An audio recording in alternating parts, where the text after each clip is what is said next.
All right. Cool. And we are back. Okay, so. All right. Okay, so. What's up, guys? Welcome back to the review and discussion for UnOrdinary episode 346. I always forget episode count. Anyway, give you guys a few minutes to I'll just kind of pop in here. We got a lot to do today. So glad to see you guys all here. So yeah, welcome, just some guy. Glad you made it after all, buddy. Glad you made it. So yeah, sorry about nothing last week. Work has just been super busy lately, and yeah, that's basically it.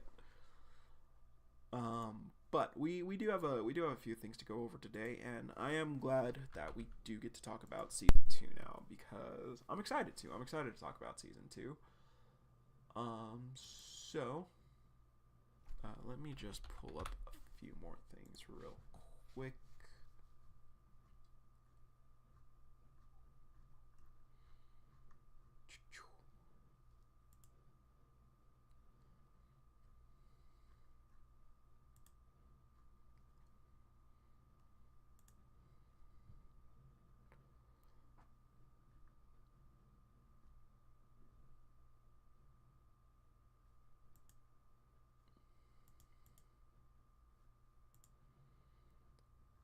Hold up one moment.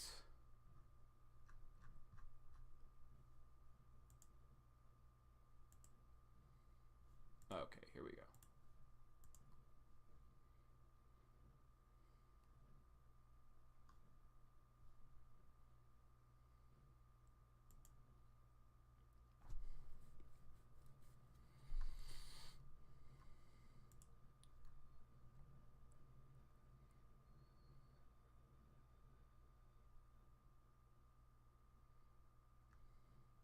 Okay, cool.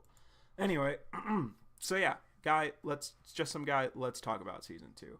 So, episode 346. Episode 346 had to do a very hard task of not only finishing off season 2, but it also had to do the near impossible task of uh I don't want to say surpassing. I don't want to say surpassing season 1's finale, but it had to do the task of matching season 1's finale. And I don't think that's necessarily fair to say or to put that on season 2's finale, because season 1's finale was a build up to something. It was the build up to a storyline that we obviously knew would continue, but also served as a good finale for that storyline. The whole thing of like John versus the Royals was built up for so long. And season 1 ended with John humiliating the Royals in front of the entire school. So it worked out. Season 1's finale ended exactly where it needed to. Season 2 had a good finale for the first half of it. John versus Serafina and John returning to Wellston, kind of reflecting on when they were back at Wellston after Sarah lost her ability. Kind of reflecting season 1's finale there as well. But season 2's finale does kind of, I don't want to say it delivers a dissatisfying conclusion or a satisfying conclusion, because it doesn't necessarily do that. Season 2's finale ends off with a finale that tells us, okay, this is where we are. How do we get out of this situation? Season 2's finale does a good job of building up that suspense to next season of what's going to happen to everyone. How are they going to be able to get out of all of this? And I do like that about season 2's finale. It's just that when we do compare it to season 1's finale, it's not as great as it could be. as it could have been. Its predecessor still holds it stands tall well above it. But welcome, Partap, welcome. And yeah, let's talk about the episode itself now. Now that we've kind of gotten out of the way of like how I feel about the finale in general, in broad terms. So, it starts out with John waking back up in Cameron's apartment, and he is just kind of like, or Cameron's house, and he's just kind of like, wait, where am I? Wait, I'm still alive. What's going on? So that's really interesting to see. He gets up, he gets dressed, and he starts walking around a little bit, and he hears a conversation happening. That is where we see that none other than Serafina is at Cameron's house as well. Now, I want to say this. I know some people are probably upset that Serafina's just back in the story, snap of the finger, just like that.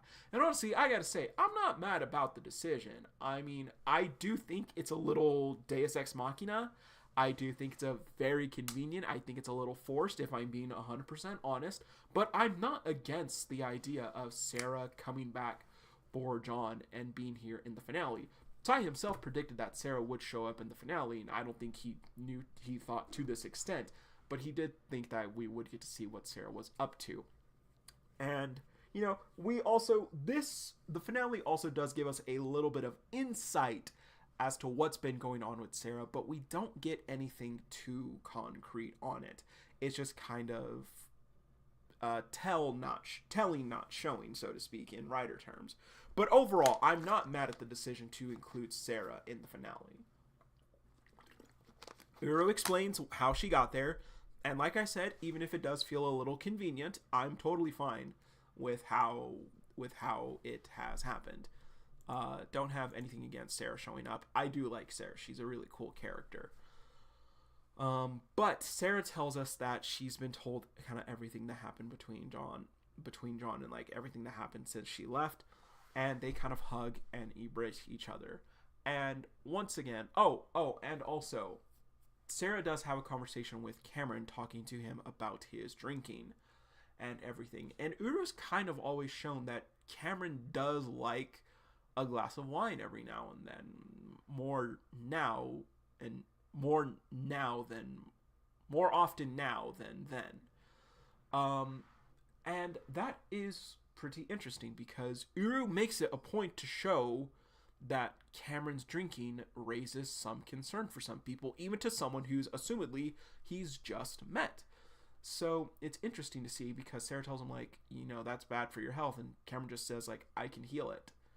So it's interesting. I am wondering if Cameron's alcohol use will become a issue in the series. I wonder, you know, we're probably going to get reasoning to that as to why his alcohol consumption is so large.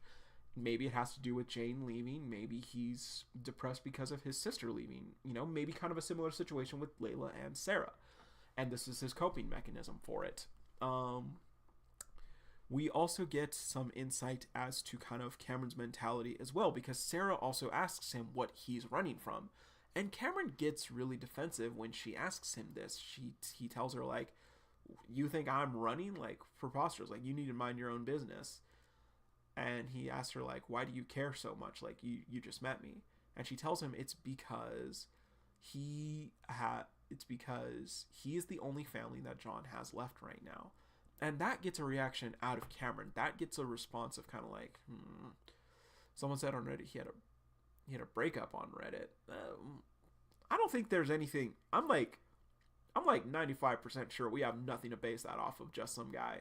That's just me, though. But anyway, so it's really interesting. I am curious to learn more about Cameron, though. Maybe he did have a really bad breakup. Maybe Cameron had a super bad breakup, and instead of hitting the coffee like Doc, he's hitting the bottle. Anyway, so there's that. So yeah, John shows up, him and Sarah have an embrace and everything, and then they go outside to talk. And John is even surprised. You know, obviously, John is surprised to see Sarah out and about, and she basically says the feds aren't really patrolling this area. and I've kind of worked things out with, I've kind of smoothed things out. Neil, or Layla and Doc are working with Neil to kind of have to like discuss next plans with Spectre and everything. So that's pretty cool. She also tells him that Caden did manage to get a hold of Sarah and explain the situation and helped her locate where Cameron lives. So again, super cool. We know how Sarah got here. Again, feels pretty convenient, but I'm not mad about it at all. Sarah also gets to John and kind of gets in John's face a little bit. She's clearly very upset because she was told that he tried to end everything the way he did. And honestly, yeah, makes sense that she would be upset about that, because John has a major support system, and Sarah even tells him that. Now, I did see someone on Reddit say that they were a little disappointed that Sarah didn't really get too much of a reaction from hearing about William. We don't see that from her. And yeah, I'm a little bit upset about that too, honestly. Like, William clearly was important to Sarah. Like, William is like the first chill parent she's probably come across in her entire life. Like, she has awful parents, and William is such a breath of fresh air to her, and like, she loved William so much. So yeah, it kind of feels like that conversation was just quickly brushed over. I imagine that we'll get more of a conversation on it when season 2 comes back. I'm sure that John and Sarah will kind of talk more in depth about how John's feeling, about what can be done for William and everything. Maybe John will even bring Sarah up to speed on everything with the Unordinary book, if that hasn't also already been brought up to her. Anyway, like I said, Sarah tells John that he has a major support system and that he can't just throw it away. He can't just give up because it wouldn't be fair to everyone. And John reflects on that, and he asks how everyone is. And Sarah tells him that Remy and Ison managed to get away, but Arlo and Blake have been captured. To which John immediately says, like, wait, what? We have to go back for them. And Sarah even says, like, hey, I'm talking with Neil to help us lend Spectre forces so we can break them out. We're not leaving them behind. And I really like that. I really like, once again, the team is getting together. The team is coming together, and I like that a lot. I really like the aspect of kind of seeing everyone together, and like everyone just saying, we're in this together and we're going to fight with each other. Like, no one is getting left behind. So really interesting. We then cut to kind of just John sitting on the couch as Sarah kind of like sleeps on his like lap and everything. One thing I am going to touch on very briefly, like I've been saying for a while, it really does seem like Uru is kind of like, leaning into the Jera stuff. It does seem like she's kind of just saying like, yeah, this is going to happen. It is happening. There's a lot of hints. If Uru's just teasing, I'm going to be real, that's kind of a dick move. Uru. But it does seem like Uru is just kind of playing up like Jera is end goals. So for all you shippers, hey, like, congrats to you. I hope you enjoy the sauce. Like I said, I think John and Sarah is like the best relationship that makes sense. That being said, I'm not too big a Jera shipper myself, honestly. So we then cut to John going into Cameron's office, and Cameron's just kind of like, oh, you finally come to see me. Like, I see your manners haven't improved. And John just kind of tells him like, hey, Sarah told me everything. I'm really, thank you for saving me. And props to John. Like, now that John is like in this state, he's definitely having moments of like, okay, like, let's think ahead, like, be nice, like, remember what you're working on. And again, I like that a lot. John's progress is still progress. And once again, going back to the Jera stuff, Cameron even asks Sarah, like, is she your girlfriend? Like, what's going on there?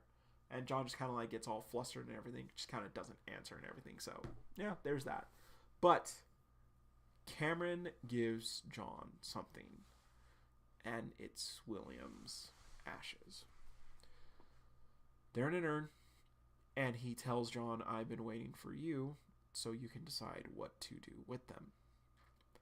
And so John just kind of thinks on everything for a little bit, and he just says, I want to find out where they're keeping Mom, and once we get her out of there, me and her can decide on what we'll do with Dad.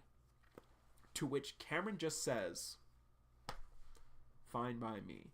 And honestly, major power move, Cameron. Like, Cameron, it seems like Cameron is down with, like, it very much seems like Cameron is down with, fuck the authorities, I'm getting my sister out of there. So, that's really cool. That's really cool. Once again, kind of insight as to, little bit of insight as to the character that is Cameron. And I'm very interested and curious to see what we're going to learn about him next. Like, where we're going to go from here with Cameron. So, next we cut to Blake in jail as he is being hauled off into the cell as he's kind of cuffed up. But before we see Blake, we actually see Rain, who kind of takes note of, like, Blake walking around. She recognizes him as Wilston's Jack, and she even thinks to herself, why is he here? What did he do? What's going on? I think that this is a big indicator that Rain, obviously, gonna return in season 3. I'm really, really hoping Rain joins the party. Like, I need Rain joining the party. Like, I don't need Rain to be a main character. I said this in the reaction. I don't need Rain to be a main character. I really want to see Rain join the party. She can join Cassandra and Kuyo. She could become, like, part of Neil's group. Like, Rain is so cool, and Uru, you could make such cool use of this character. That would be epic. And honestly, also, hold up. What if Rain and Blake become cellmates after this? Like, after he's done with Keon. But, yeah, by the way, just some guy, you're right. Blake is taken to be kind of interrogated by Keon. And, you know, they kind of say, like, Blake is also roughed up a little bit. They kind of say, like, he wasn't as cooperative of Blondie, so, like, that's why he's in this condition. And Keon's just like, all right, let's get started. Now, yeah, like you said, just some guy, and like I said in the reaction, this could be how Keon discovers the truth. Now, we don't know much about Keon. What we do know is that he is an asshole. He believes in the Bureau. And he's kind of like a torture agent for the Bureau.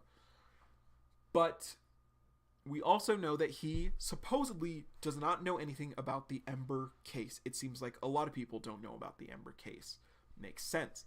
So, it makes me very curious, because what is his reaction going to be if he gets the information about Ember? Is he going to be able to handle the truth that, like, oh god, we're doing this? Or is he just going to be like, oh, you know about this? Like, oh, okay, whatever. You're going to die anyway. So, it's interesting. I'm curious as to, because we clearly, the community clearly does not like Keon. We don't like him. He abuses children. And so, I'm curious how Uru is going to handle a character that we don't like, finding out information that has turned someone as loyal as Cassandra into, oh god, we have to take this down. So it's interesting. And it's also interesting for what happens next. So that's Keon. We cut to Farah at none other than the readjustment facility, as she is kind of walking around and with some guards. As they get to a door, she just says, I'm going to take it from here. She walks into the room with Arlo, who is cuffed to the table, and she basically tells him, good luck. You're in luck, Arlo. Valerie pulled some strings, and you are being pardoned so long as you remain loyal to the Bureau. Arlo says something that's very interesting. He asks to speak to the council. So, maybe there isn't just one person joining or running the bureau. Maybe it's not just Leon. Maybe it is a group of people. Maybe it's the freaking Pentaveret out there, or the Pentaveret. Who knows? But that's really interesting, and I kind of makes me think if I'm saying this right now. Leon knows about Ember. I'm sticking with that. Does the rest of the council know about Ember? Because Arlo specifically says he wants to speak to the council, or he specifically thinks he wants to speak to the council because he wants to report Farah. He wants to report her wrongdoings, her murders. And so I'm wondering, is there a similar situation within the Bureau as there is to Spectre? Honestly, kind of not sure how I feel about that. It kind of feels like Uru's making two organizations with like the same goal, or with like different goals but the same problems, in my opinion. So yeah, there's that. But Farah tells him, like, you're a traitor, you don't get to speak to the council. And and Arlo kind of activates his ability. And I'm saying this right now. Arlo could have fucked up Farah.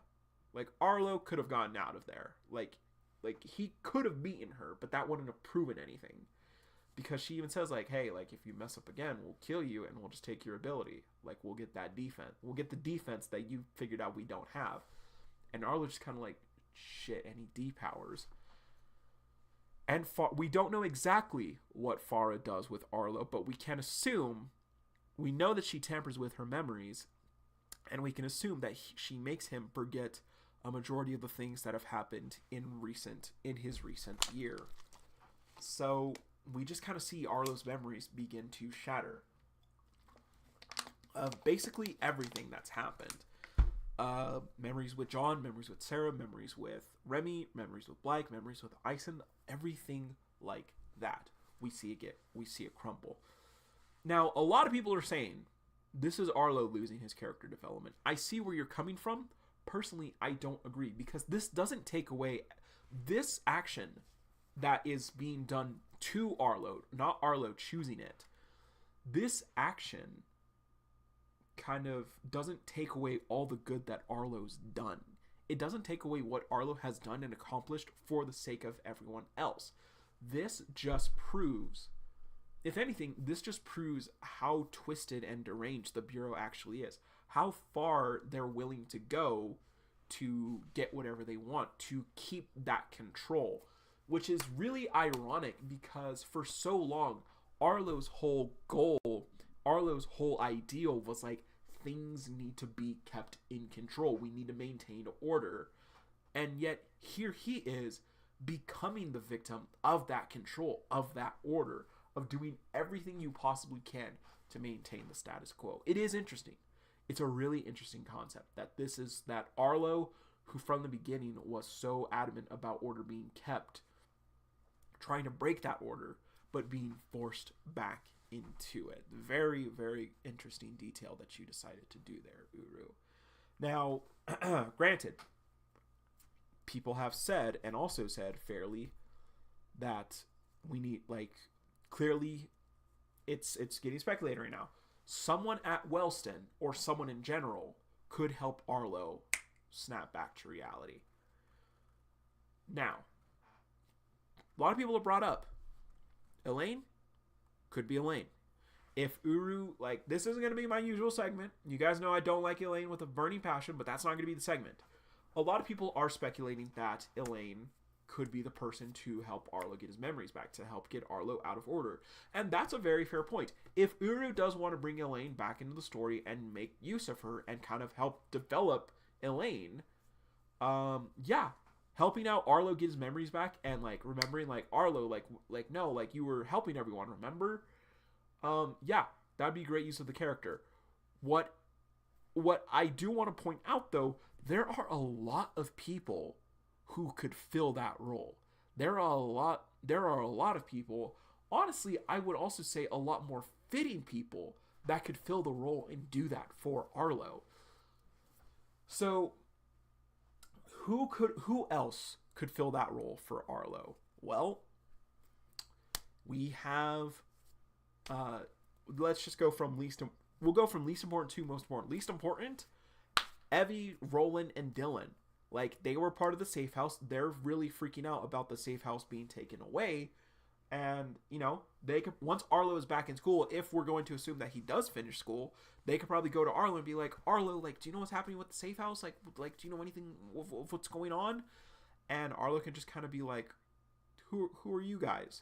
Like, I don't care about the safe house. Like, go away. Now, that could happen. You know, they could, like, go there because, you know, Arlo has helped them a lot too. We have Ventus and Maylee, Arlo's two most trusted lackeys. You know, they could kind of go up to Arlo, like, hey, like, how you doing? Like, how's everything been? Blah, blah, blah. We heard you were in the hospital. Blah, blah. Is everything okay? Yeah, they could do that. And they can also tell Arlo, like, do you not remember, like, everything that happened? Like, what about Remy, Ison, and Blake? Like, you were helping them. You know, they could also fill that role. Granted, I will give you guys this. Elaine could probably do a better job of doing that than Evie, Roland, Dylan, and Ventus and Maylee. But I don't think Elaine could do better than these next people. Holden.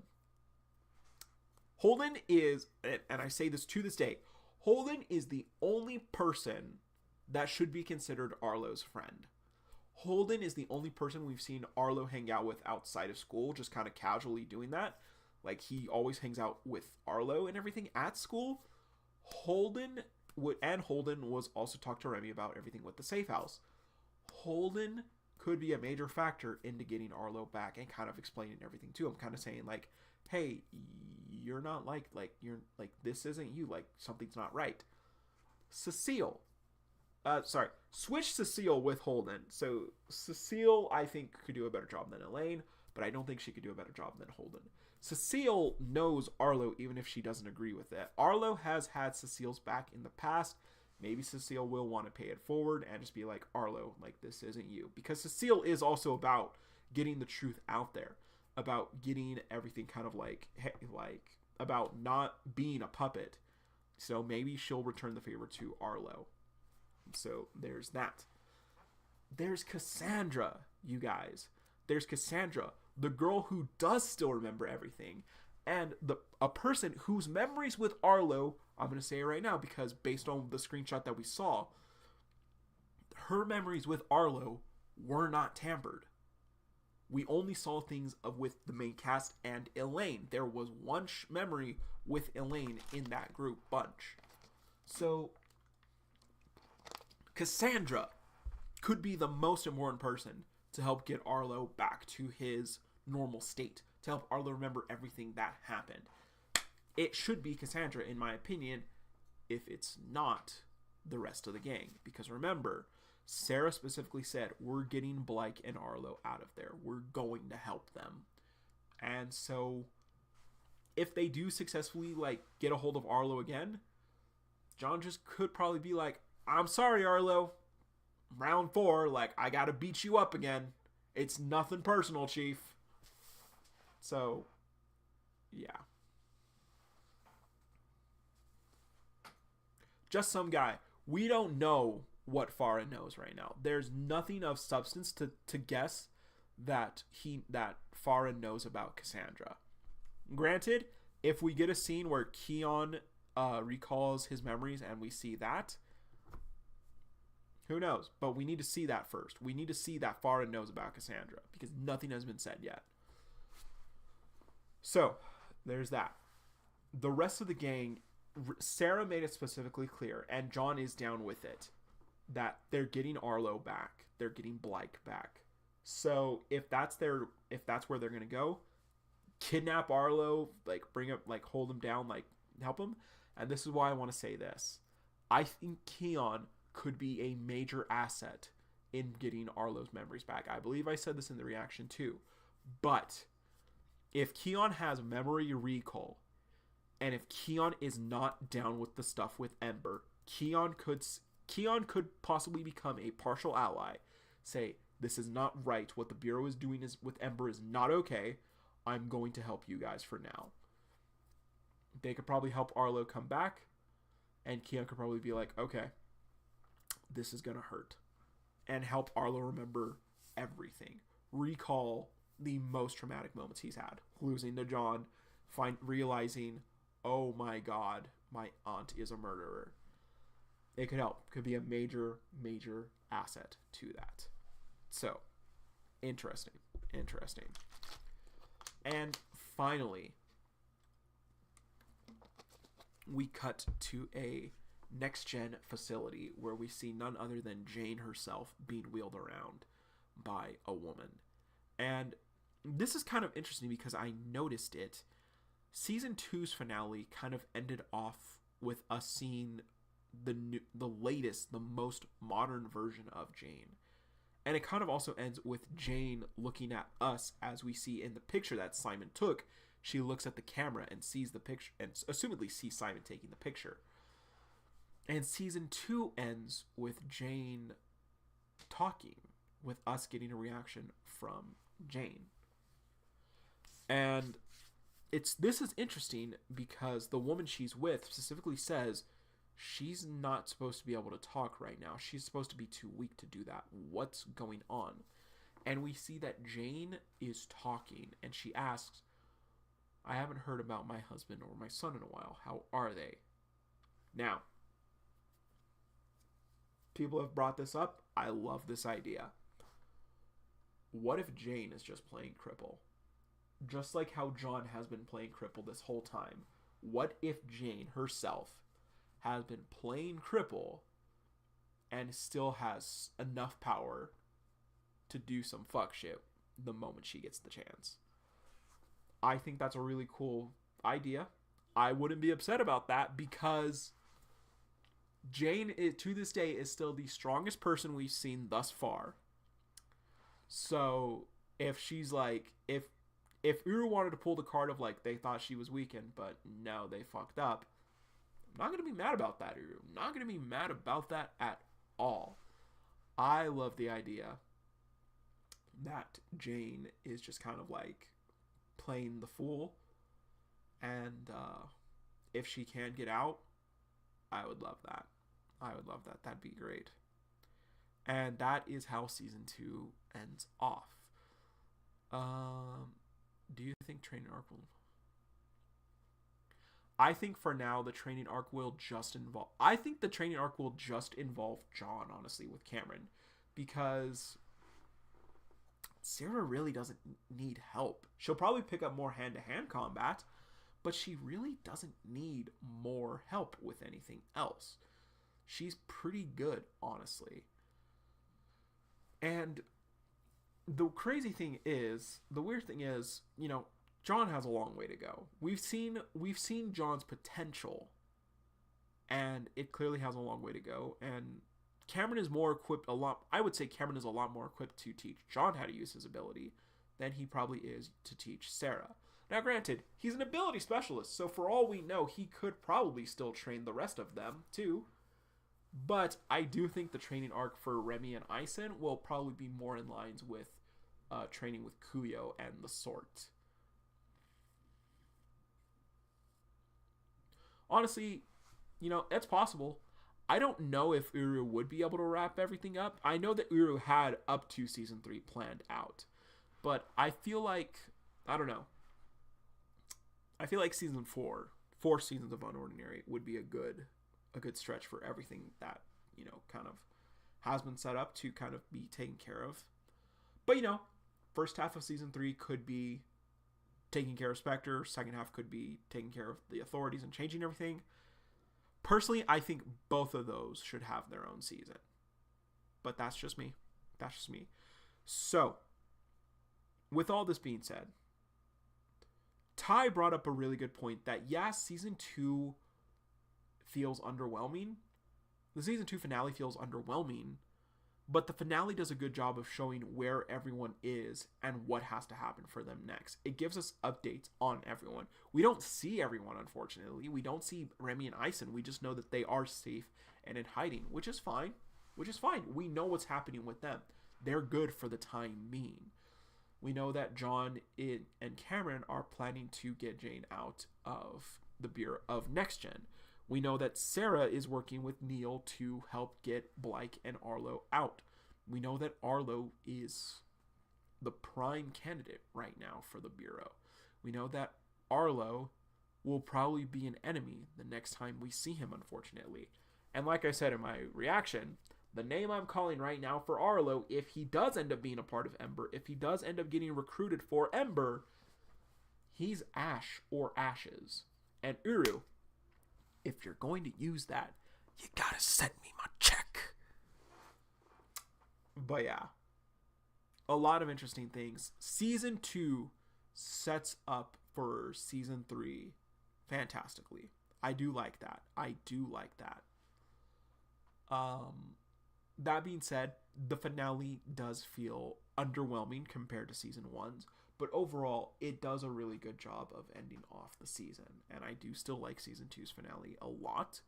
Me, personally, I'm going to give Season 2's finale an A level 8. It is a really good finale still. It is a good finale.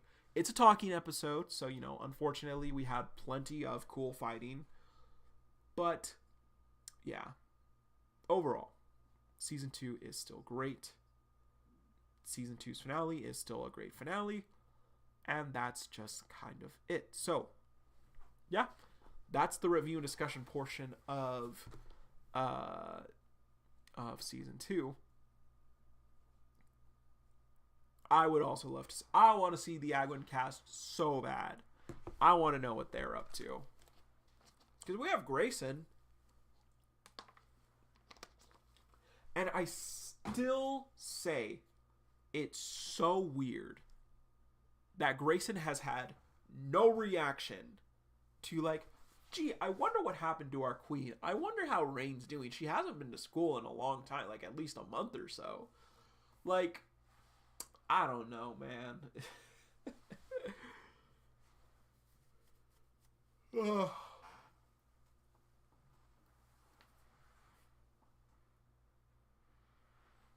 It's okay. I want to see them too.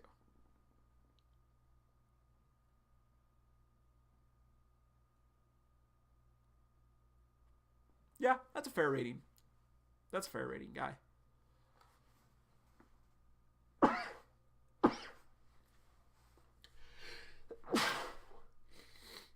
I'm gonna go blow my nose real quick. I will be right back.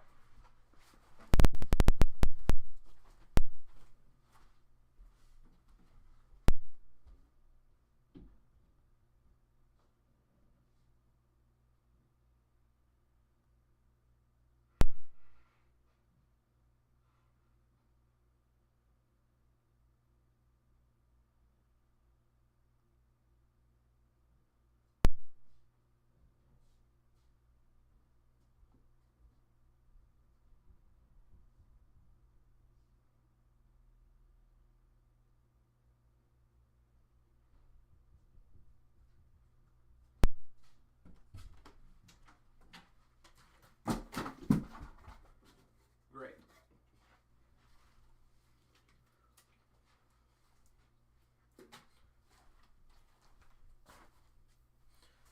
Literally dropped my water as I walked back in. So, guys, next up, let's take a look at my predictions for Season 2, Part 2. I thought I did a video. Okay, we're just going to be reacting to my video that I posted. I know over the course of Season 2, I made a lot of predictions for Season 2, but this is the only video that is for sure dedicated to my predictions. So I'm only going to be covering this. I'm sure I got a lot more things right than this. I got a lot more things wrong, though. But we're just going to be going over this for now. So let's go ahead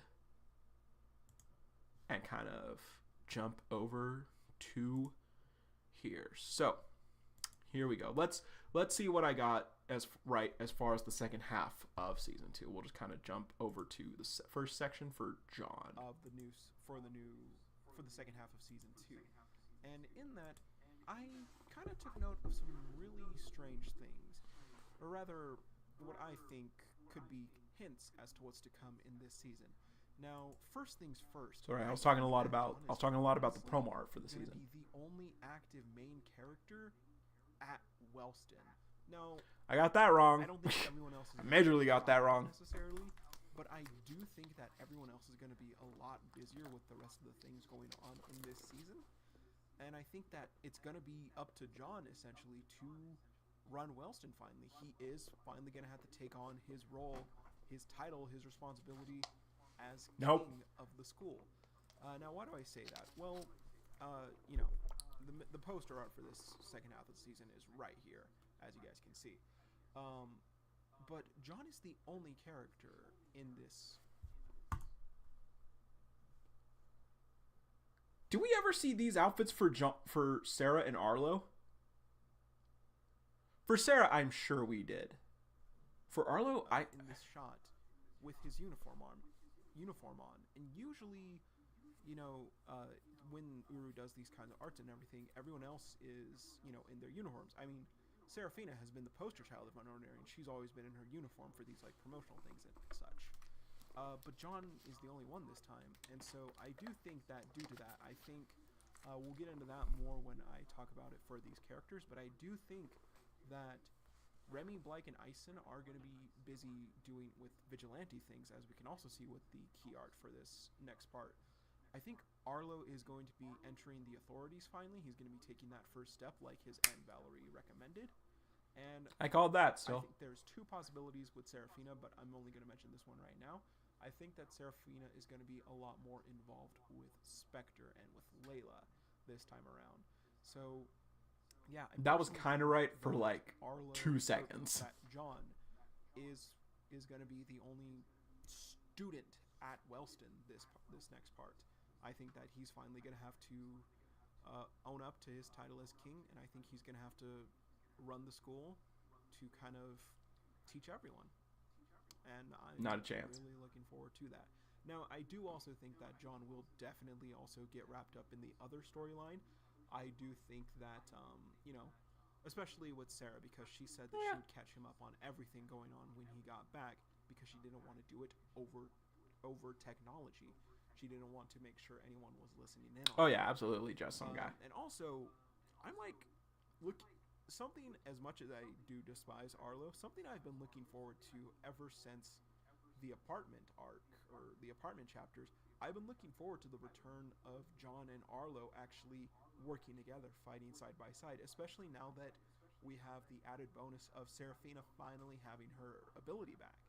So yeah, that kind of happened a little bit too, actually. To see the God tiers act together. We already have the poster that Uru made of them. You know, we've had. I got that right. The God tiers were working together at Outer Hill. Like in Ison, we've had them working together for so long. We've seen what they're capable of together.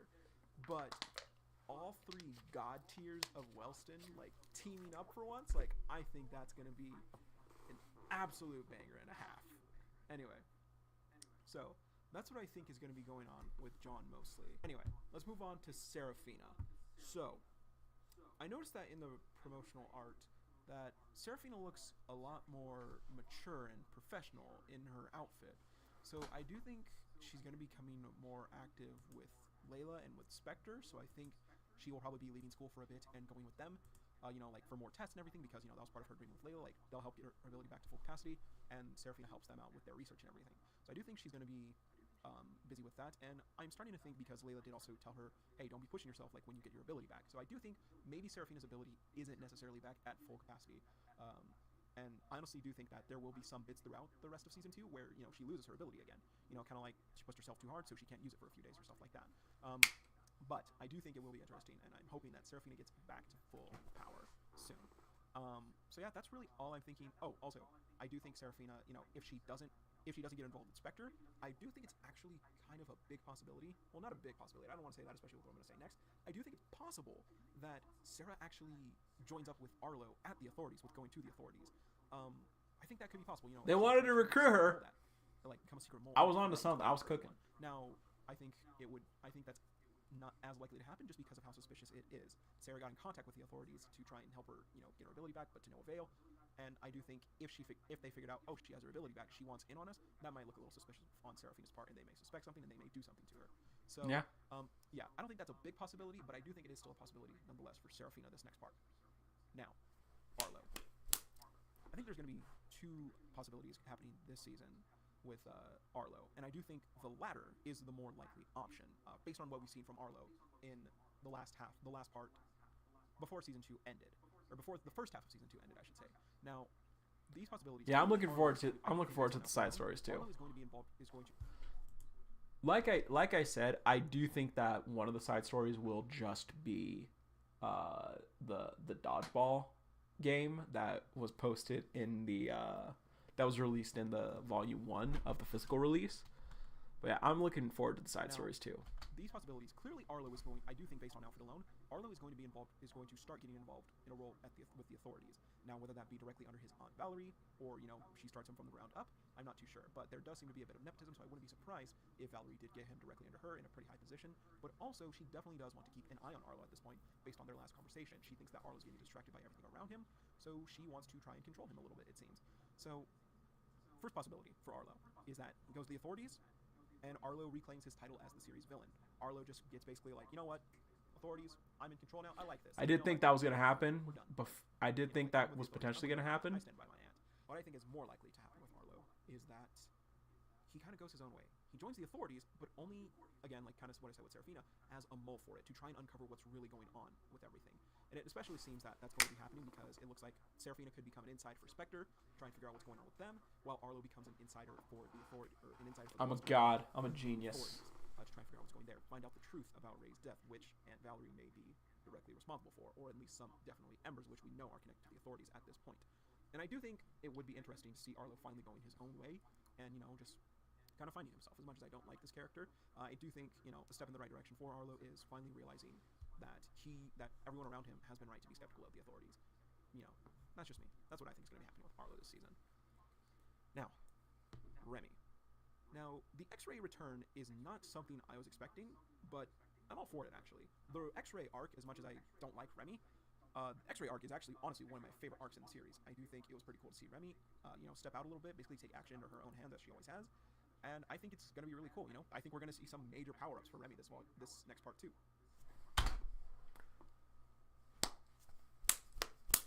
She's basically a god tier now. She's basically a god tier, guys. I freaking called that she was going to get a major power-up, and I was right. Bruh. You can't stop me. Uru, send me my check. However, one thing that Remy absolutely needs to do, Uru, if you are watching this, please write this down if you haven't already. Remy needs to finally reflect on Alana's death. Because she doesn't. Or like, and I really should, like before a woman killed, and I don't want perfectly, or like we need to make sure that we don't put anyone else in risk. This volume. Yeah, she never did that. She's done for me. Like, other person, someone else in risk, because I'm not gonna let what happened to Alana happen again. And if she gets someone else killed this volume, or this next part, she's done for me. Like, there will be nothing. Blyke was not killed. Blyke was a very hard decision to make, so that does not count. Without reflecting on how she got Alana killed, I'm going to say right now, she's going to be done for me. If the X-ray thing backfires horribly again, and Remy gets someone killed, that's it. Like, I'm just like, sorry, Remy, like, you are done. You are now my least favorite character in this series. Now, I'm not saying, Remy gets someone killed, or I'm not saying, like, if anyone dies in front of Remy, that's like, like, someone, like, the next villain they go up against, they have someone hostage. Yeah. Completely out of Remy's control. Like, they have this hostage from the start, and they kill them then. That's not Remy's fault. I'm talking what happened with Alana. Like, Remy's like, yo, show me your supplier, and then she's like, okay, and then the supplier's like, Now, that's all I'm saying. If Remy, like, gets someone else, it tries to get someone else in, like, to, like, help her out, and that results in that person's death, without her reflecting on Alana, Remy's done.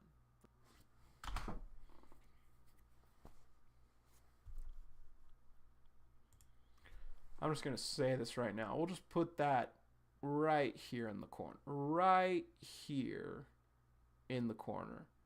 Put it right here in the corner, guys. We're gonna have to wait and see what happens with Grayson. Well, no, Grayson, if Grayson gets fucked, that also kind of be on him. For me.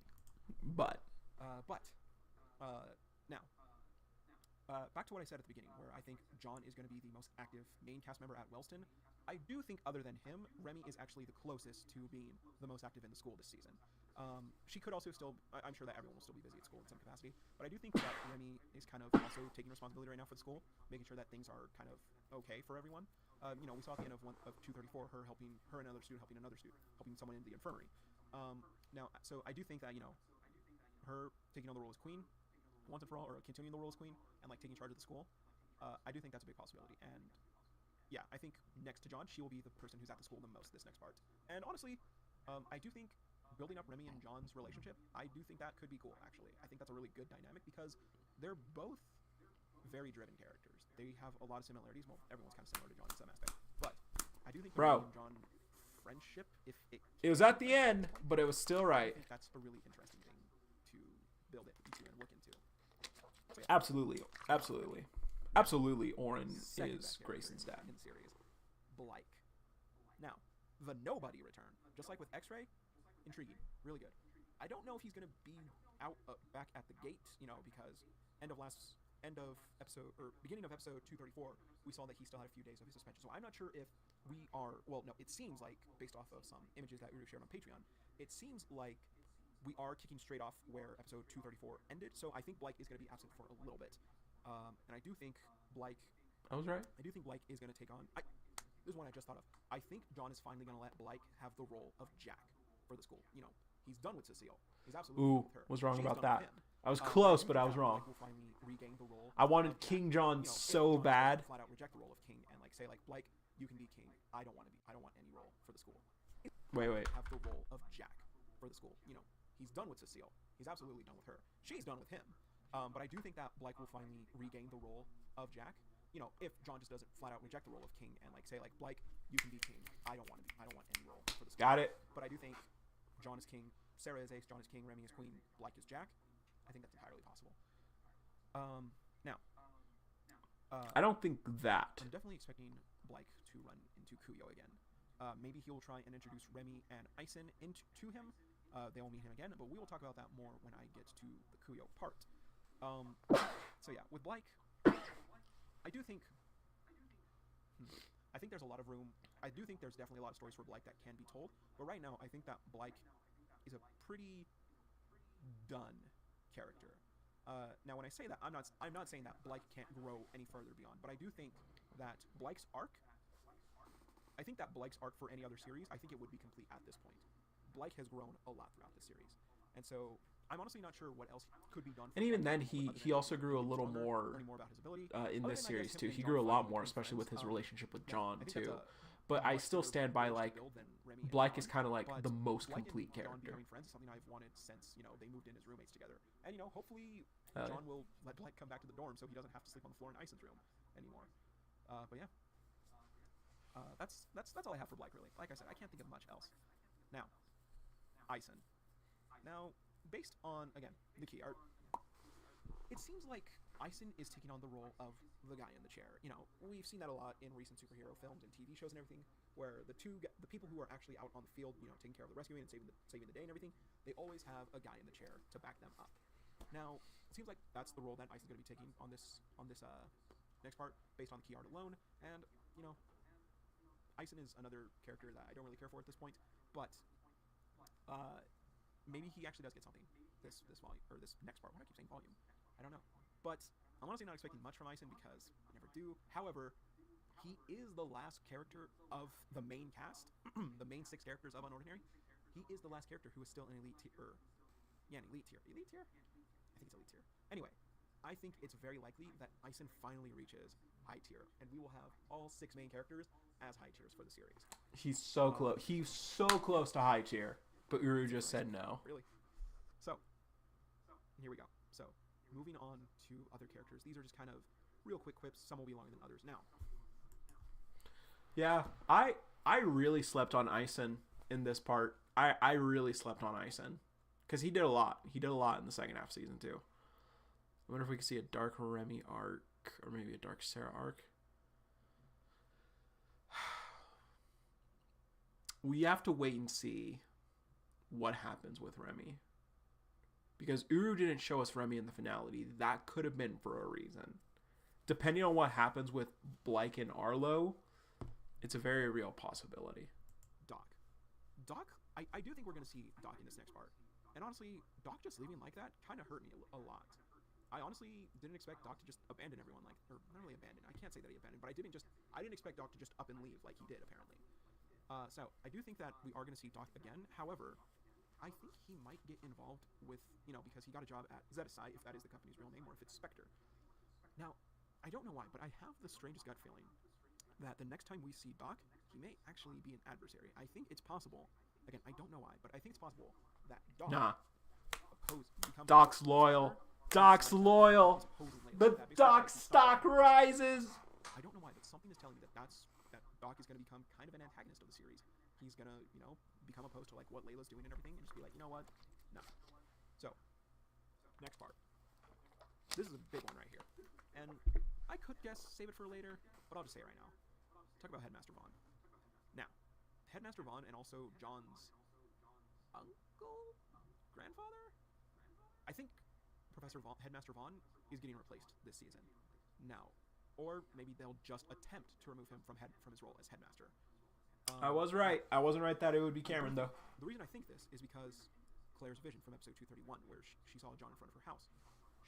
John was in his Wellston uniform, and I don't think there's any other circumstance where he would be in his uniform except for at Wellston. So I do think it's possible that Headmaster Vaughn is going to be replaced at some point in this season as headmaster, and it's going to be with John's uncle or grandfather, whoever it is. The person with white hair that we saw in Claire's vision, definitely related to John, just based on like he having the That's same true. hair color. That's true. Just some guy. As his mother. I think we got that Also had in the second half same season too, That's actually. right, because Jane, John, and John's uncle, if I'm correct, they all have the golden eyes. So you get, in the world of UnOrdinary, you get one parent's hair color, and your other parent's eye color seems to be a recurring thing throughout the series. Now, I do think that Vaughn's going to go out swinging, and I do think, Vaughn and Keen, I do think we will finally get their abilities, because Uru has made us wait far too long for so many characters' abilities. And I do think that Headmaster Vaughn... I got it. I think he has gravity manipulation. I think that's what he is. Or maybe Spectre. Didn't get that part right. Who knows? Anyway, that's my thoughts for Headmaster Vaughn and for John's uncle. And, speaking of John's uncle, I brought up Claire's vision. Claire is not out of the woodworks yet. I definitely think that Claire and Adrian, or at the very least, definitely Claire, I do think that they will be returning this next part, and I think they will be major characters and allies in this next part as well. Claire seems to be... Claire did not return. Only Adrian did. Got that right. But I still got that right. And, Claire seems to really like Seraphina, so I definitely think that Claire will come back to the story, Adrian as well. And I do think that maybe she won't become friends with John, but maybe she will see that John's actually trying, and she will be willing to help out in whatever capacity she can with her visions. And, who knows? Maybe Claire will have an awakening, and maybe she will skyrocket to high tier somehow. Maybe she will learn how to control her ability, instead of just it happening at random. That's just what I think, really. I definitely do think that, Claire and Adrian will be returning to the series. Alright, another big one right here. Kuyo. Now, I think... No. There's definitely two possibilities going on with Kuyo. And honestly, I don't know which one I lean toward. I don't know which one I lean towards more right now. The first option... The Kuyo stock rises. For Kuyo is that, he honestly did turn a new leaf during his time at Wellston with Ray. And I think he, is Ray's friend and truly is a hero. Now, that's honestly what I hope. So I do think that, we're going to see a little bit of him. And I do think, Black will be like, hey, I know someone. He offered to, help me train along. Remy, we can get into contact with him. And so, that'd be really cool, seeing Remy, seeing Remy and Blake kind of get a big brother figure who was really close and connected with Remy's brother, Ray. And so, I think that'd be a really cool and interesting story to see. And who knows, maybe he will even die trying to protect and save Remy, trying to save his best friend's little sister or something like that. Not dead yet. That's what I would want to happen, honestly. I do want to assume the best for Kuyo. But what I think is more likely to happen with Kuyo is that he's a false hero. I don't think Claire's that big a bitch, just some guy. Posing as a hero to lure out other actual heroes and ambush them with Ember. And I do think... Nah. Kuyo's a change man. The Kuyo stock rise. Cassandra. She may or may not be a member of Ember yet. Full on. She may not be a member of Ember. She's definitely a member of the authorities connected to Ember. But maybe she is just going right now just to talk to these kids. Maybe she's not going to pull a Keon and, torture them like they did John or, others at the readjustment facility. Maybe she is just going to go talk, like what Nadia did with Seraphina. Hey, I need to know what the hell's going on. What were you two thinking? You guys need to stop this immediately. But maybe, and like I said, with Kuyo, maybe he's a false hero. maybe he's luring them out to get them into a false sense of security and everything, so he can take them to Cassandra and she can confront them completely. And I do think the fight between her and Remy and Blyke, or even Remy and Blyke versus Kuyo and Cassandra, I think that fight's gonna be insane as hell. Now, Blyke would have been murdered. Do I have anything to back this up? Absolutely not. Nothing at all. But I think that actually Flame Claws is Cassandra's ability. That's what I'm calling right now. Ooh, That's you her are ability. so Her wrong ability on is that. Flame You are Claws. so Now, wrong if it's on that. And she just has the Flame Claws because clearly there's something going on with Ember and, like, you know, giving other people different abilities, which I do think is connected to John's mother, by the way. I'm just gonna toss that out right now. I'll bring it back at the end. But Told it's you. possible that she has the Flame Claw ability because that seems to be Ember's signature thing. But I think that Flame Claws is her ability. That's not there. So that's what I'm thinking for Cassandra and Kuyo. I want Kuyo to be a good guy. I want Kuyo to be an ally. But who knows? He may not be. Now, Holden. I'm calling it right now. I think Holden. I think we are going to learn Holden's ability now. We're finally gonna see Holden in action. We better see Holden in action, Uru. You have been making us wait for this character for God knows how long. He's the 10th strongest student at Wellston. He's Arlo's friend. Actually, Arlo's The friend. cope. The Now, cope. how do I think we're gonna see Kuyo's ability revealed finally? I think that we're gonna see Holden versus Zeke actually, and I think that'd be fucking cool. Two lighter blue guys, cope. two light blue Okay, guys everything. going up against each other. Like, Everything about Holden just tell is us his wrong. ability- batshit insane, you know. Give Holden a meta ability like John, or something in this world. Like, he has the friend. Number 9 is Terrence. I don't think number 9 should be Terrence. Like, that'd be cool. Like, you know, like I'm sure that's what a lot of people are expecting, and a lot of people are probably right. You know, like maybe it is Terrence, but I don't think number 9 should be Terrence. Now, why do I think that? Well, because the top 10 chart of Wellston, you know, Terrence is kind of a different case because, you know, I'm sure a lot of people are going to be saying, oh, well, like, you know, John entered the school and, like, you know, like we never knew his level, but we knew he was number 2. Yeah, but, you know, like no one knew his ability, but we knew that he was the second strongest student. And, like, the thing with John, though, is that John had actual records, correct records, when he entered Wellston. John requested that his ability level be kept secret, though, or not be made public to students. That's not the case with Terrence, though. Terrence entered the school with false records, with falsified levels. So, personally, I don't think it would make sense. I think that Uru could definitely, you know, like throw a loop and, like, you know, like, yo, actually, this is what Terrence's level actually is. But he's not ranked that in the school because that's not what the school records show. I think that number 9 should be a brand new, fresh character that we've never met before, honestly. I wouldn't mind that. I wouldn't be against that. You know, we haven't met every student in Wellston. Holden's barely involved with anything. You know, so I wouldn't be against Uru just showing, like, Uru just flat out saying, here's a character that has been here the whole time. Maybe they haven't. Maybe they've been on vacation or something. Maybe they've studied abroad or something. But here's the 9th strongest student in Wellston. I hope you enjoy them. You've never met them before. No, it's not Terrence. That's what I would like. I would like a fresh-faced character, you know, ally. I still say it shouldn't have been Make Terrence. it cool. Make it epic. You know, make them cool. The 9th strongest student. That's my favorite number. If it's Terrence and, you know, like that little dweeb holds the rank of my favorite number, I'd be pissed. You know, I'm just going to say that my thing got more credibility right now. Number 9 is the elusive Oriel, who we have not met yet. Now, The cope. Oriel. That name sounds really for the project with the project partners. We're 0.2 around the same level. Also an elite tier. Sure, I'm gonna have to dig for this. But Oriel is a contact that Seraphina has. But this is a character so now this is the big one. I think it's possible that before this season's over, or when this season ends, the season finale, I think it's possible that William is going to die. Now, No! the finale of the first half of season 2. That William had a friend. No! Why would you predict that? Why were you right about that? No! Fuck. It's possible that William is going to die. Now, we saw based on the finale of the first half of season 2 that William had a friend or a private investigator looking into Jane, his wife, assumingly, and John's mother's disappearance. And he found that, I believe, she was at a facility being kept by the authorities.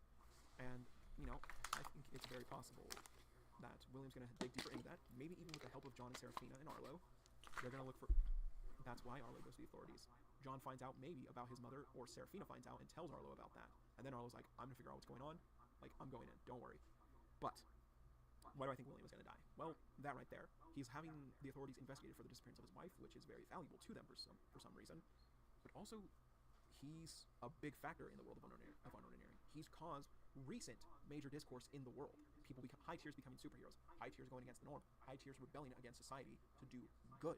Yep. And so there's a big target on his back, even if it seems like there isn't. I think there's a big reason that they would want to keep an eye on him.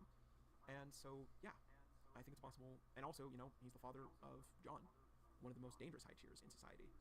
And also, he is trying to go against what they taught him, or what they told him when he was at the readjustment facility. John is actively going against everything, and William is one of the main causes of that. Basically telling him that what they did to him was wrong, which it was. So, I do think it's possible that we will see the death of William, unfortunately. And in regards to John's mother, I do think that it's very likely that she has an ability similar to John's, but I think she may also have an ability akin to All for One from My Hero Academia. I think that Jane has the ability to take abilities from other people. I think she has the ability to hold countless abilities, which would explain how Ember is able to take abilities, maybe even mass produce them, and, you know, give them to other people. They would need another meta ability in order to do so. And I do think that Jane's ability, the reason why I think it's much stronger than John's ability, is because, assumingly, Jane is probably a pure-blooded god tier. Jane is probably a 10 on the ability scale. Now, what happens when a level 9.1, you were has close. a child with a cripple? At least, I'm assuming William's cripple. I know a lot of people think he isn't, but Uru has confirmed that William isn't definitely cripple. You know, the child probably has a much weaker version, or assumedly weaker version of that, being a weaker version of someone who has the ability to take people's auras. I think that's possible. I think that, you know, that's my prediction for Jane, is that she has an ability that is much stronger than John's, and, you know, permanently take someone's ability, and, like, or to give it to others. That was a stupid prediction. Like, of course that was going to be the case. You know, also leading it to be mass-produced and given to other people. Akin to Valerie, Vulcan, you're not fooling anyone there, like, we know. You know, akin to them having the Flame Claws ability, but Arlo definitely stating that she has a barrier, like me. So, that's what I think. That's my major predictions for Season 2. Let's throw another one out there. The piece of shit, Keon. Maybe he will see what's going on, and maybe he will be like, you know what, no. I didn't sign up for this. Like, I'm not, like, I don't agree with superheroes, but we have no business. That could still happen. So, maybe Keon doesn't know about what's going on. Keon could still choose the side of justice. But that's it, guys. Those are my predictions for now, with what's going to be happening this season, the next half of this season in UnOrdinary. I hope you guys enjoyed it, and I will see you all back very soon. Maybe even tomorrow for Season 2, Part 2 of UnOrdinary. Uru, thank you so much for your hard work. If you use any of these ideas, let me know what you got. Alright, video's over. Okay. So cool. Honestly, yeah. I got a fair bit right still. I still did a pretty good job, if I do say so myself. And I do.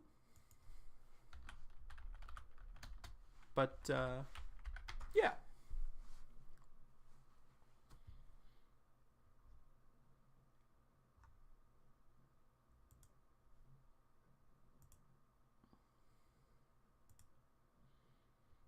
But yeah, overall, I think I did, like I said, I did a great job. I did an awesome job. I did such a good job. But yeah. So, the last thing we're going to do today, guys, what if I told you I got exclusive access to the UnOrdinary GACHA game? Well, I should actually say the webtoon GACHA game, because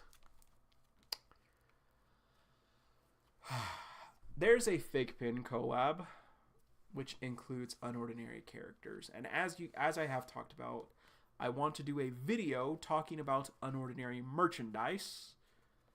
So, as a result of that, I had to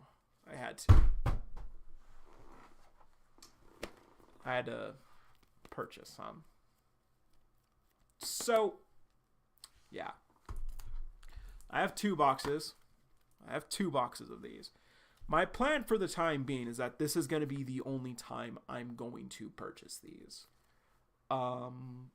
Because I don't really care about figure pens, and I really don't like this kind of like gacha style system for like you have a chance to get the thing that you want. Like, no, just make it so that everyone can get what they want. Like make it just like let people buy what they want to buy. Like don't do this. So yeah, this is the Unordinary gacha game, you guys. Like, oh my gosh, we finally got the gacha. We finally got a video. We finally got a game with Unordinary. Welcome, King. Welcome. And also welcome, Love. Sorry, I didn't say hi to you. Welcome, guys. Welcome. But yeah, so Unordinary gacha time. Here are the rates. I don't know, guys. Here are our rates. So we got John, obviously, which is 2 out of 10 chance. And a John uncommon, which I guess is just like a like shiny glittery pen, which is a 1 out of 20 chance. And Serafina is a 1 out of 40 chance. Those are the rates. Those are our rates, you guys. I have 2 of these bad boys. So yeah, let's get into this.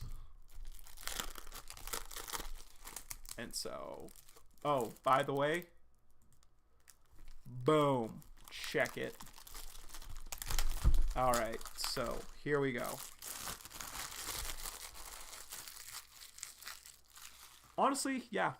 Honestly, you are probably right. You are probably right, Love. You are most likely right. Okay, so how the fuck? Okay, so I guess you do it like this. Okay, so this is series 1. Okay. Okay, so yeah, there's the stuff. So yeah. So let's go ahead, just get into this. I'll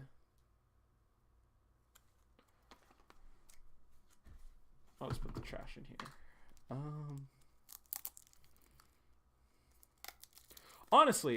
Honestly, because of how this system works, there's a chance I don't even get John. Like, there's a chance I get no Unordinary pins, like, at all. And that's kind of why I don't like this, like, style. Okay, so...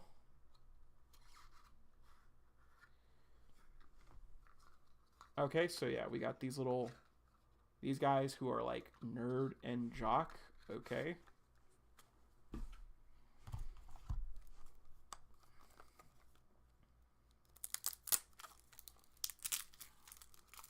Okay.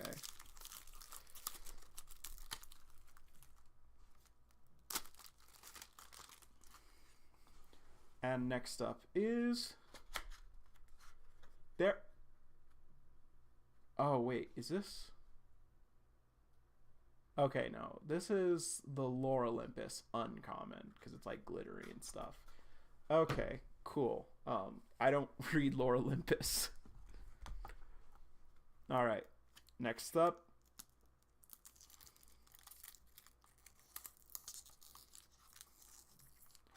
The only way it was the uncommon. It was the uncommon, not the hyper rare. Not the hyper rare. I thought it was the hyper rare for a second though. I think the only way I will buy more packs of these is if I get Sarah and not John. But I won't lie. I am really hoping that I just get all 3 with this pack of 20. So, next up is okay. So we got John. We have Johnny Boy. We have our John. So yeah, cool. Why are his eyes gray? His eyes are gold. His eyes are gray here. That's weird. Misprint. Whoever's behind this product, You're trash. You're trash. You get no maidens. No maidens. He gets no maidens. All right.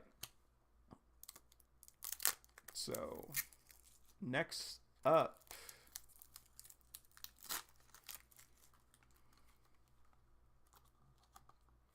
No, the rare, the uncommon is like glittery. So for unordinary, John is common. There's another John that's uncommon, and Seraphina is a super rare. So you are Danny. Oh my god. Wait, is it? There's another fucking uncommon. What is going on here? You're kind of cute though. You're like a little female John if you were like happy. This is if John and Remy had a daughter. Let's be real. Okay. Thank you. I got this at a convention back in end of March.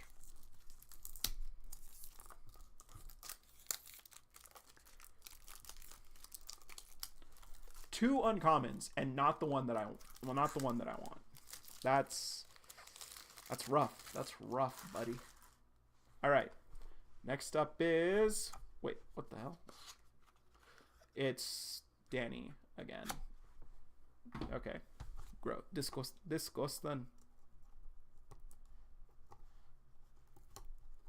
Yeah, I do really like this desk mat, actually. I really like... It's, like, based off their Egghead Island outfit. Well, like, not even that. It's, like, based off of, like, completely different outfits that this artist, I assume, just designed. And I think that's really cool, honestly.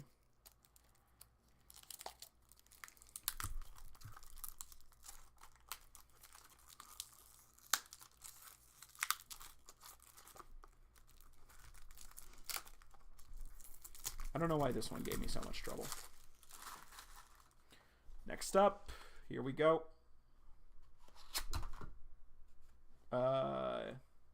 Yo, okay. John uncommon. Okay. Sweet. So that's 2 out of 3. That's actually 2 out of 3.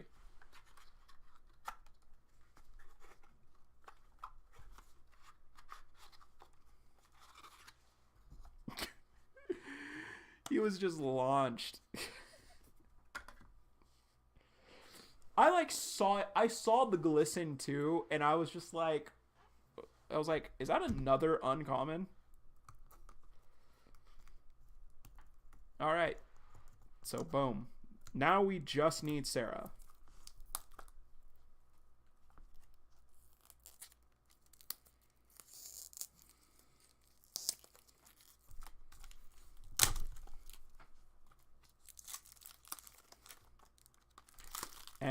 And trust when I tell you guys that Sarah is right here.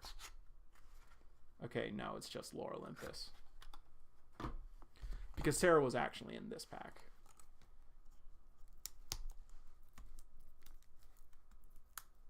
Listen, Figpen. I don't want your hyper rares. I just want a super rare. I just want Seraphina. Like, I hope that's not too much to ask of you. I really hope that's not too much to ask of you. So here we go. 3, 2, 1. Who are you? Gwen? Don't care, Gwen. Actually, you look kind of cool because you kind of remind me of Emily from Corpse Bride. But other than that.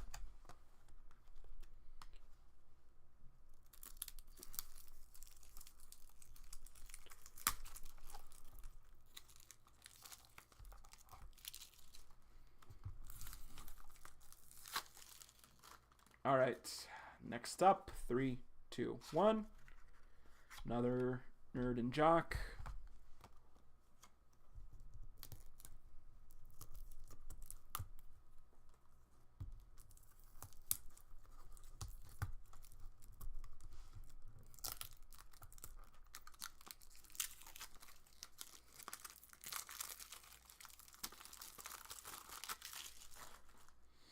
All right. Last of the first pack, and Seraphina's right here. No. Scott Pilgrim? No. Who are you? Prep and Goth. Okay. They look like Scott Pilgrim characters. So that's it for the first pack. And thankfully, I got 2 that I wanted. Don't really care about the rest of these. So I guess I'll find out if other people want them or something.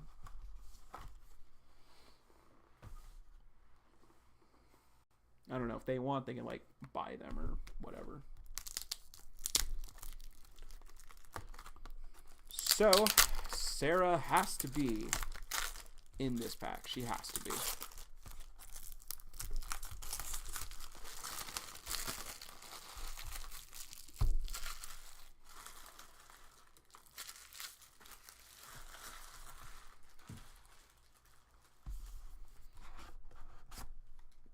So, boom, right there.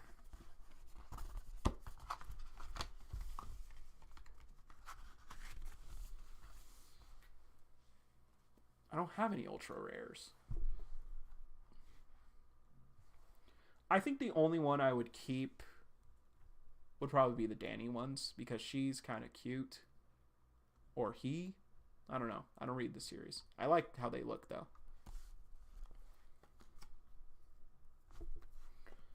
All right.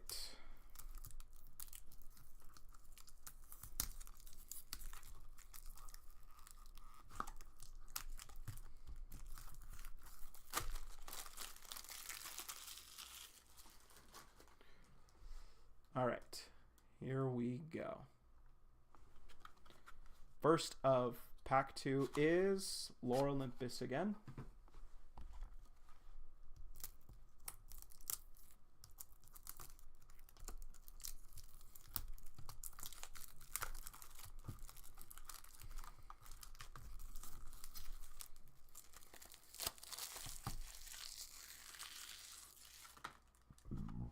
Alrighty. 3, 2, 1. Uncommon Danny again.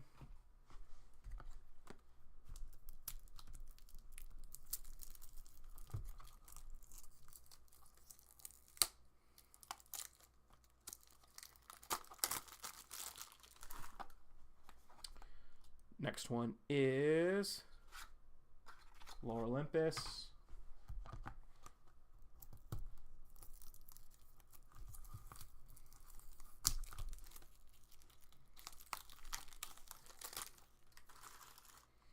All right. Next up, Seraphina is right here. No, it's just...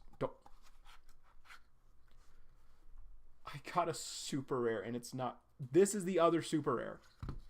This is the other super rare, and it's not even the one that I wanted.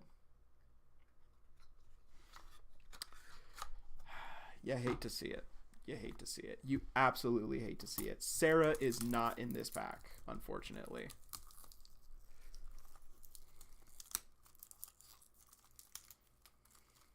Well, I mean, the Lore Olympus one are like more common, or same common rate as John. Danny again, and Danny. Danny is also another common.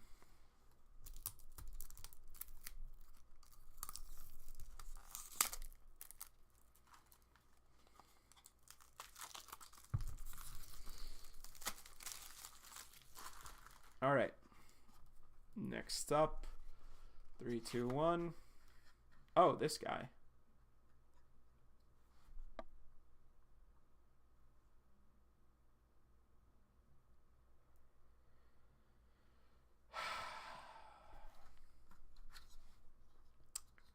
Frederick. Frederick is a hyper rare.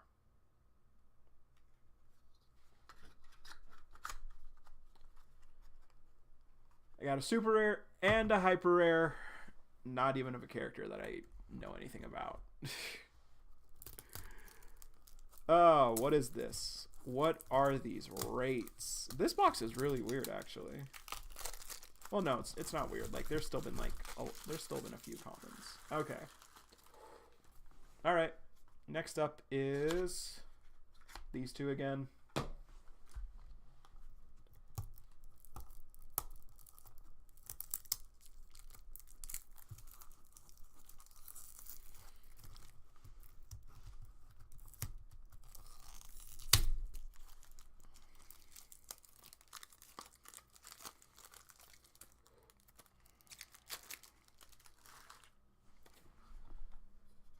John is right here.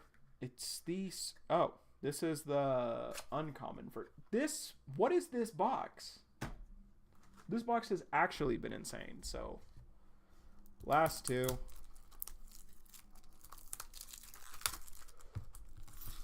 Last two. So here we go. So, yeah, of course it's them again. And the last one,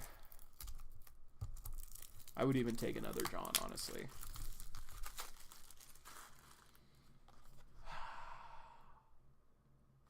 All right. I guess a lot of people who do these types of things say last pack magic. Here we go. 3, 2, 1. Well, we got another John.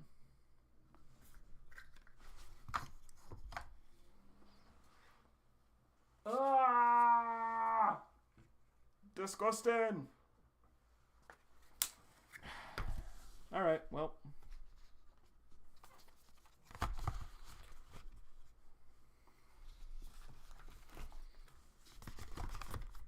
Well, that was this. I did say I would take another John. You are correct. I did say that.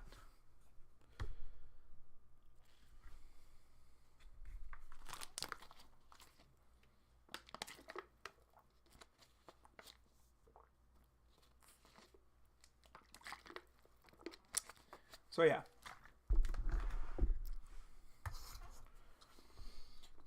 Here are the pens. They're like really basic. Yeah. I'm not even a big enamel pen fan. Like I got this specifically for a video. But yeah. We're definitely not doing this again. Like I will do it again. I will do it again, honestly, if you guys really want me to. And if I have the funds to be able to like afford another 2 packs, which like I could honestly, but like I said, I don't really care for like this type of like stuff, and I really don't like this gacha system that they've kind of done with like, to get this like you have to like get a chance at buying them. So yeah, but yeah, this will be really funny for the video, honestly. But yeah. We got John, though. We got my favorite character. But yeah.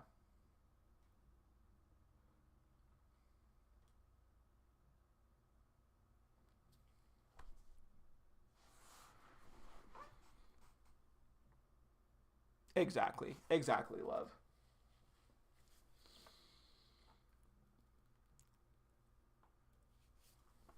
Bro, when UnOrdinary gets an anime, I'm going to be the one voicing John. I'm telling you that right now. Possible deaths in Season 3. Blake, Arlo, Cassandra, Kuyo, Cameron, Jane, Layla, Valerie, Bara, Byron. Honestly, I think anyone except for John and Sarah are on the chopping block. Rain.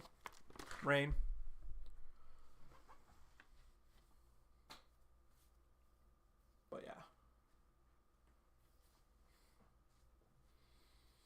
Anyway, guys, thank you all so much for watching. Thank you all for joining the stream.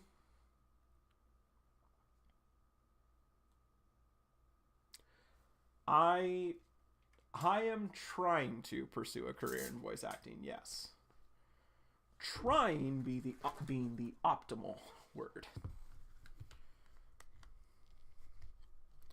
But yes, I do love performing. I do love acting. I do love putting on a show for people. Wait, what? Oh, wait, no, of course it would be updated.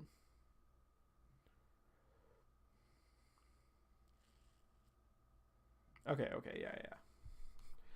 I was like, I saw like the webtoon announcement, like, hey, UnOrdinary's been updated, and I was like, wait, what? Of course it has. Anyway, guys, that will be it for today. So, thank you all so much for watching. Let me know what you guys thought about the stream today. Next time I will be back. Will not be next week. I will be out of town next week. But we will be back on June 12th. Probably for the Joker stream. The return of Joker animations for the character tier list of UnOrdinary. But yeah. Probably going to, yeah.